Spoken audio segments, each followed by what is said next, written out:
Is Kyle Whittingham returning to Utah a good thing? And can Utah win now in the NIL era of college football? We're breaking it down on today's Locked On Utes.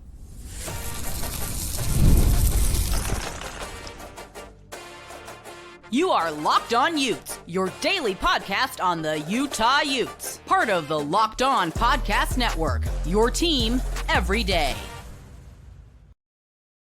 Hello, everyone, and thank you for making Locked On Utes your first listen and view of the day. We are available wherever you get your podcasts, as well as on YouTube. If this is your first time listening to the show, make sure you like and subscribe. Love interacting with everyone in the YouTube comments, as well as on social media, where you can follow our show on X at Locked On Utes. Today's episode of Locked On Utes is brought to you by our great friends at GameTime. You can download the GameTime app, create an account, and use code LOCKEDONCollege, all caps, no spaces, for $20 off your first purchase.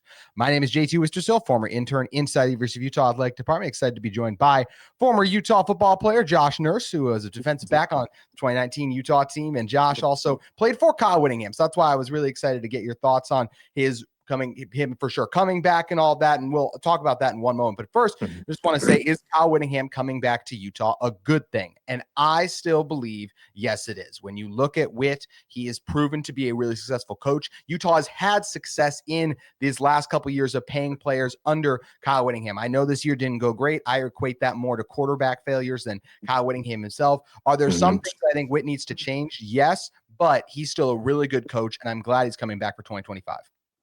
Yeah, absolutely. It's absolutely a good thing. I think that him coming back is a staple point. Obviously, this season wasn't great, but you can't go out, on a bad limb. You know what I mean? So I think for him, it's definitely a good thing to come back, whether people like it or not. It's a good thing for this program to keep him around as long as possible. And we absolutely agree there. And I am curious because you obviously played for Kyle Whittingham, and you were also around the team a few weeks ago at the BYU game too. So were you surprised at the news that Kyle was coming back, and having played for him in 2019, do you feel like he's just still has it recently to deal with today's athletes? Nah, I'm not surprised by it at all. Actually, before the game, I had a chance to go into the office and catch up with him, and just his aura, his energy, and the way that he kind of felt. It didn't seem like he was done. You know what I mean? So that's a good thing for me. I love to see him, keep it going as long as possible because obviously, when it's all said and done for him, he's still going to be one of the greatest college football coaches of all time, and respectively. You know what I mean? And I just think, for him, he has to get just one more shot at it, just one more kick at it. You know what I mean? Because it's only right. You know what I mean? Granted, he's got two Pac-12 championships or whatnot, but why not get a third? Yeah, no, absolutely. And the one other thing, Josh, that I think bears talking about is, can Kyle Whittingham coach today's athletes? Well, you are one of today's athletes, having just played in 2019. There's a lot of coaches we've seen struggle with that and get out of coaching. How much confidence do you have in Kyle Whittingham to coach today's athletes?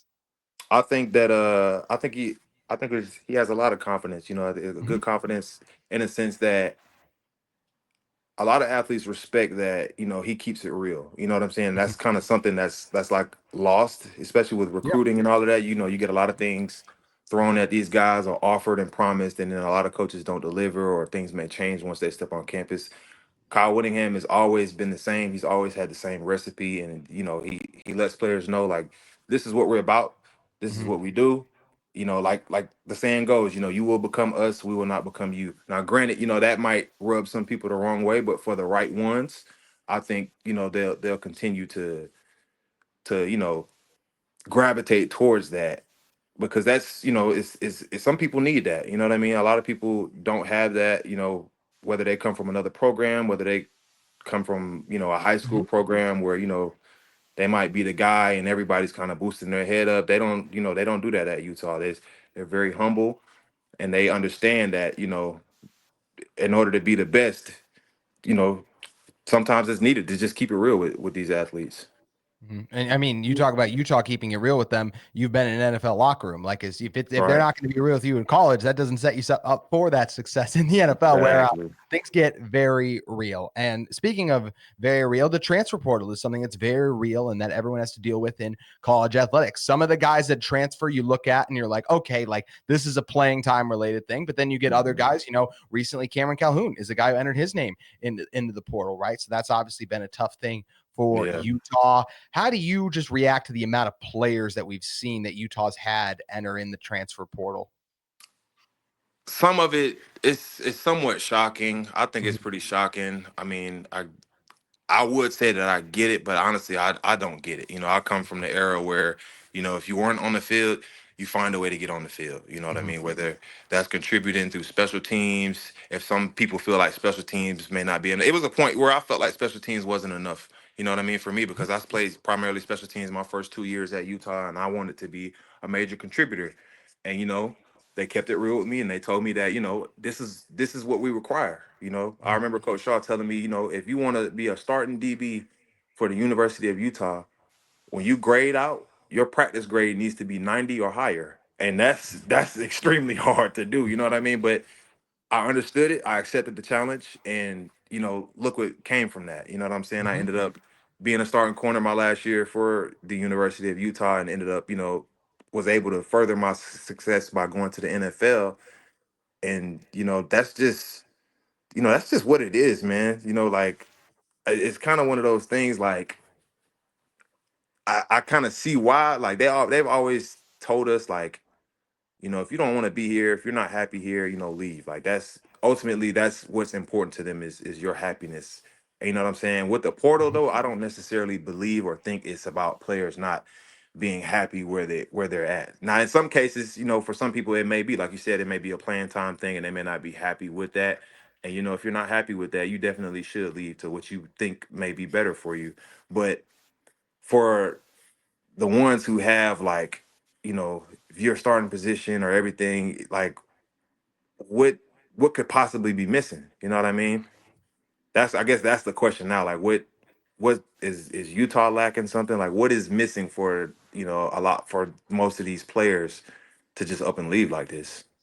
Yeah. And with Cam Calhoun, there were reports by, Steve Bartle, Alex Markham that just mentioned, hey, sometimes offers and things come about that can change things. So we don't know for Right. sure if it's NIL related, but that's always a possibility in today's era of college football. And the game and just college football has changed so much. So it's fair to ask, especially coming off a disappointing season like Utah's had, can the Utah model, can Coach Whitt's model work in 2025? Can Utah win right now? That's the question we are going to be talking about on today's Locked On Utes in one moment.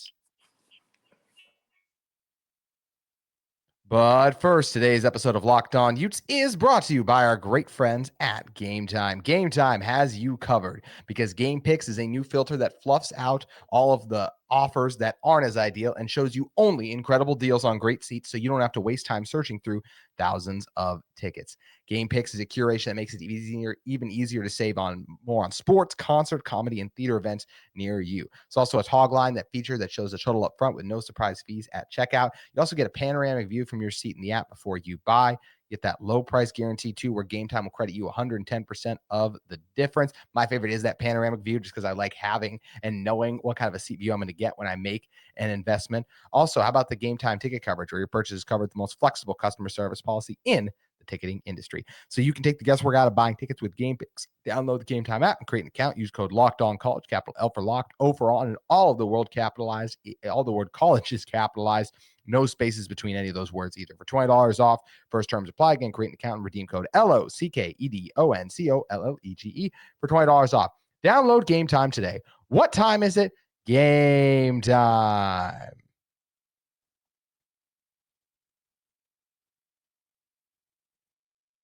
All right, Josh, coming back into this one, talking about can Utah win right now in the current era of college football? And my answer to that is yes, they can, because they nearly won several games. If you look at Utah lost 7 of their last 8 games right down the stretch of the season. If you look at those games, Utah was in all of them. So I don't think it's fair to act like this team, and yes, they only technically won, they won 2 conference games, technically won 3, because they also beat Baylor too early on in the season, right? So I don't think this Utah team is just going to year in and year out be one of the bottom dwellers of the Big 12 conference. It's pretty easy for them to bounce back next year, especially when the biggest thing holding them back was the most important position on the field in quarterback. And they still, with less than ideal quarterback play, were in all of these games. And we know they have the resources to allocate money to quarterbacks in NIL, obviously with what they've been able to compensate Cam Rising with in the past. So I feel like for people who aren't buying stock in Utah right now, I feel like it's pretty reasonable that this team is going to make a jump back to what they were from the more previous seasons before the last one was so derailed. Yeah, absolutely. Like a lot of people, are some people are jumping ship, but like I said, the model is there. They have the program itself is not meant to be a bottom feeder team in a conference or anything like that. But I do believe in order for them to win, they do have they do possess the ability to win in today's era. But I do think they are going to have to. There's going to be some sort of compromise, like you said, with in terms of allocating money to get athletes, because the fact of the matter is you have to adapt. You know what I mean? And in order to keep up with what's going on and the way that the college football world is changing, you have to change. I'm not saying, change completely, but they're going to have to change some things and certain things, especially if they want to be able to get certain players and have a chance to compete. I definitely do believe, because I mean, we paid Cam Rising a lot of money and whatnot. So, the resources are there. I just think what's going to be important for Utah is allocating those resources in the right places. That is the key thing. Because like you said, we were in a lot of these games with, subpar QB play.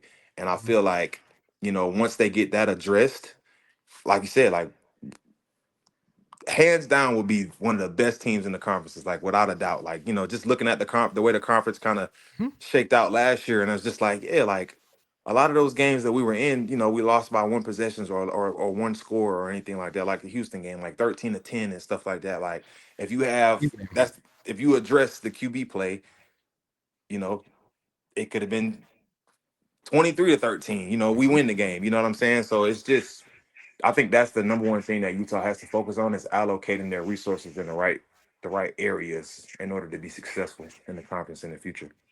Absolutely. And I do think it's one thing that bears in mind with Utah is Utah's quarterback development as of the last couple of years, like their backup plans have not been outstanding. Although I still contend, back in 23, you go 8-4 and your only losses are to really good college football teams on the season. Like this is the first season where the quarterback development really cost Utah. When Utah's first option or first plan at quarterback has gone their way, things have worked out pretty well. Tyler Huntley, all those years he was at Utah. Yes, they started.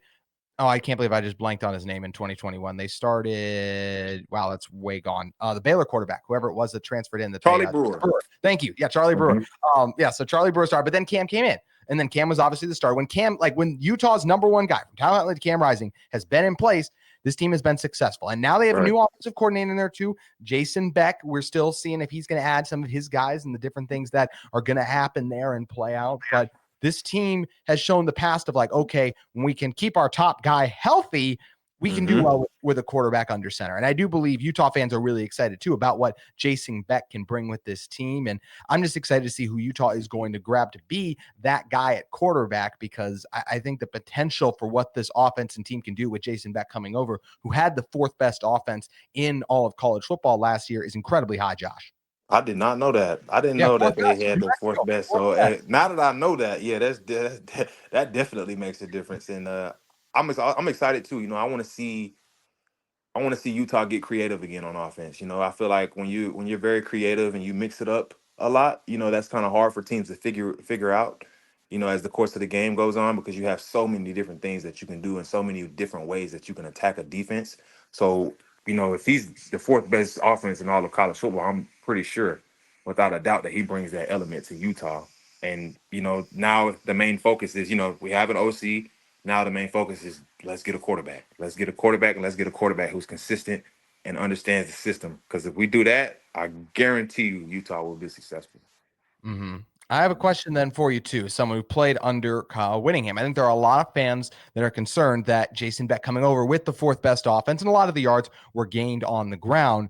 But there are people who are wondering, okay, is Kyle going to let Jason Beck run the best version of his offense? So I'm curious for you, at times having played for Utah in the locker room, when there was problems that were encountered at Utah and things needed to change schematically, from your experience, do you feel like Kyle Whittingham was willing to meet those changes and kind of do things a little different than maybe he was in order to let his team succeed?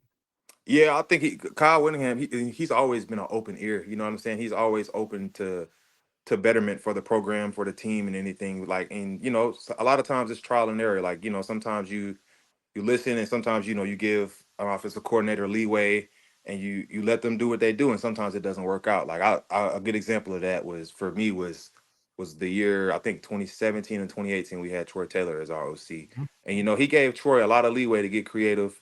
Because we had Darren Carrington, we had Zach Moss, we had Damari Simpkins, we had a lot of different playmakers with a lot of different skill sets, and I feel like Kyle Whittingham, he gave them leeway to try and figure out the best way to use those guys. And that year Darren Carrington almost had 1,000 yards. You know what I'm saying? So that he's definitely open, but I feel like he has to definitely continue to be open for that, but in order for success for the program moving forward, because you don't want to limit you never want to limit your offense, in my opinion. You know what I'm saying? If you want your offense to be great, they have to be able to open up the entire playbook. It's kind of, I feel like, every team, goes into a game with a script or a certain amount of plays that they want to do, or a way that they want to attack an offense. But when you have the whole playbook open, or you put yourself in position to where you can open up the whole playbook for an offense, the opportunities are endless. And I feel like that's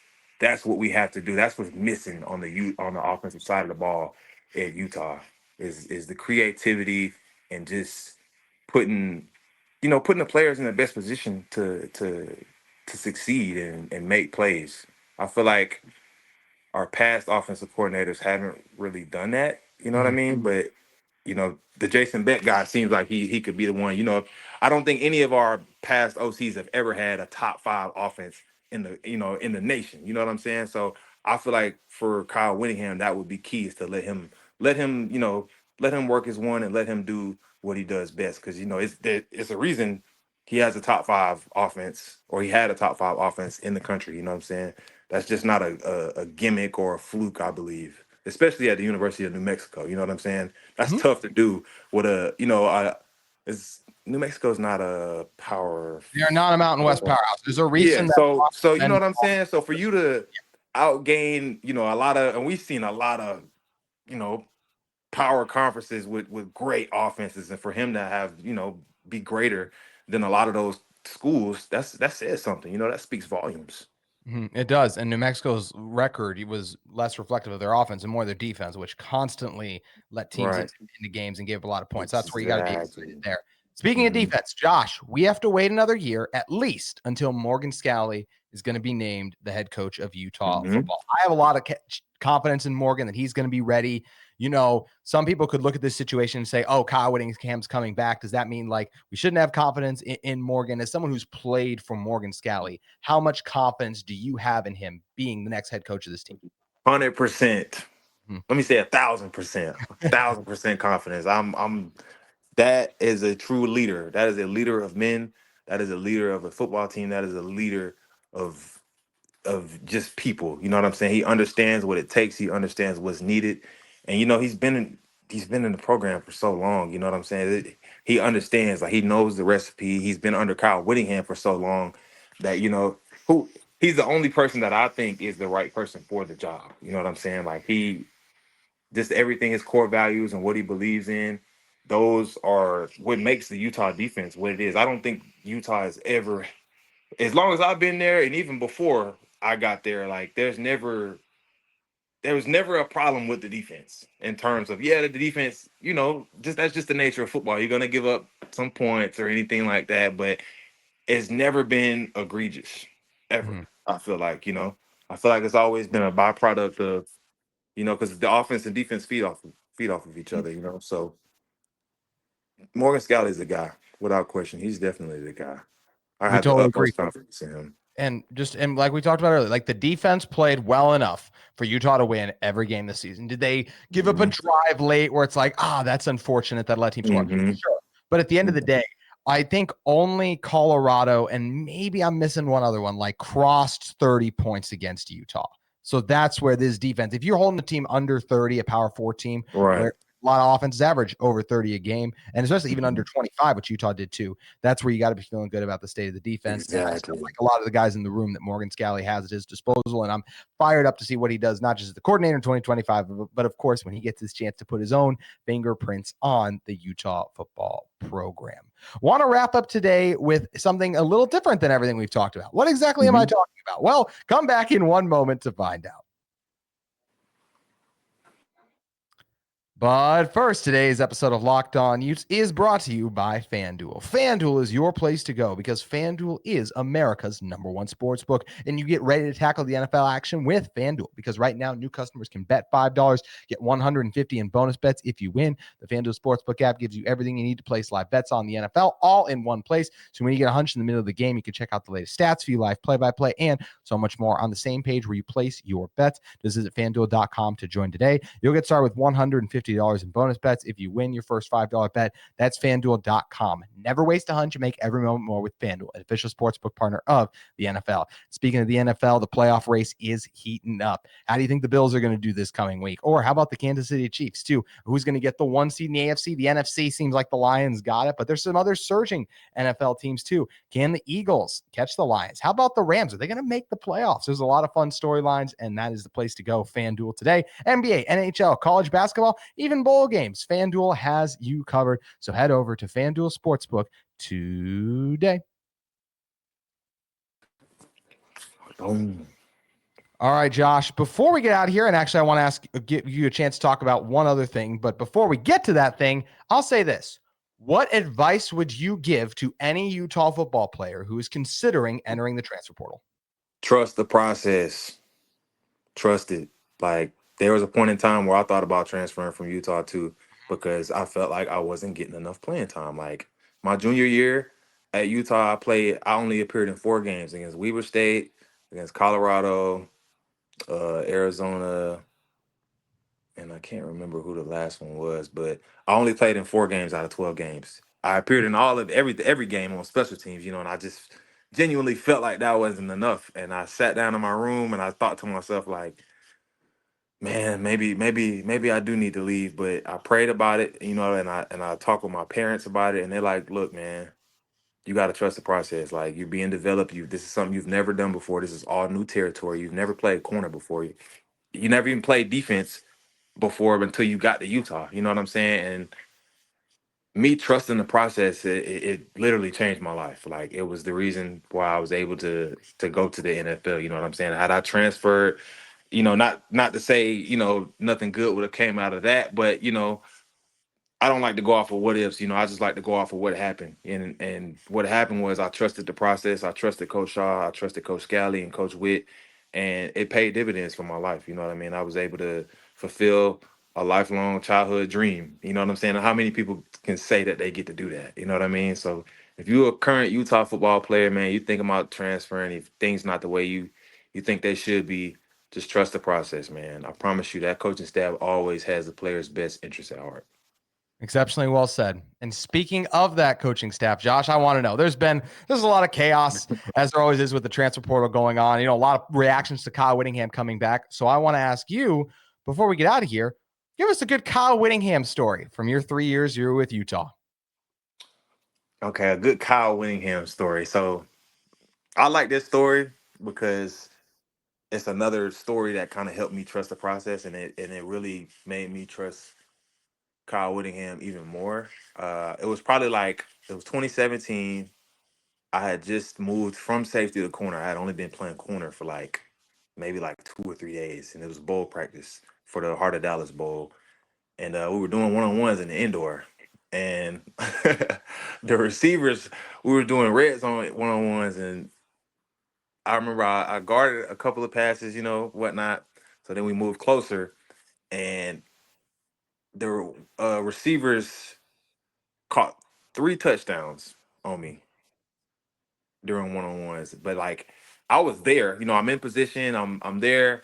Just really good throws by the QB. They always say the perfect throw always beats, defense or whatnot. So I remember on the last one, I'm thinking like, all right, I will not get beat 3 times in a row. And it was a very humbling moment for me because, obviously I was new to defense. I was, used to Mhm. scoring the touchdowns on people Yeah. versus being the one getting scored on. But the guy, he caught it, and I kid you not, he may have had like no less than an inch of the end zone. He caught it and scored. And I remember I took my helmet off in frustration and I slammed the helmet, and like pieces of the helmet kind of broke off. And Coach Whitt didn't say anything immediately, like not at the moment, but once one-on-ones was over, he came up to me and Coach Shaw, because Coach Shaw was talking to me, and he said, if you ever slam your helmet like that again, you're as good as gone. We don't do that here. Like, we control our emotions, we control our frustrations, and we battle back. And that's kind of like when I realized like what this program is about and how nitty and gritty it is. Like, no matter, Mhm. if somebody scores on you, you got to keep doing it. Like, no, if you do it once, cool. If you do it twice, cool. You have to continuously do something, because that becomes that you become. That you become what you do. You know what I'm saying? So he's just saying to just, when he told me that, the message was that don't let their frustrations get the best of you. Just keep doing what you're doing, because what you're doing is good. You're there. You're in position. You know what I'm saying? Just keep doing what you're doing, and it'll work out. You're not gonna get. How many times do people get scored on that many times consecutive? It's very rare. You know what I'm saying? So when that happened, I kind of really had a different view on Kyle from that point forward, because I took it well. I feel like I took it pretty well, and I'm just like, you know what? He's right. Let me just keep working at this. I'm new to this. Just keep working, and I promise you'll get better. You know what I'm saying? That's just the nature of the game. And I ended up getting better. You know what I'm saying? So that's probably my favorite Kyle Whittingham story of all, for sure.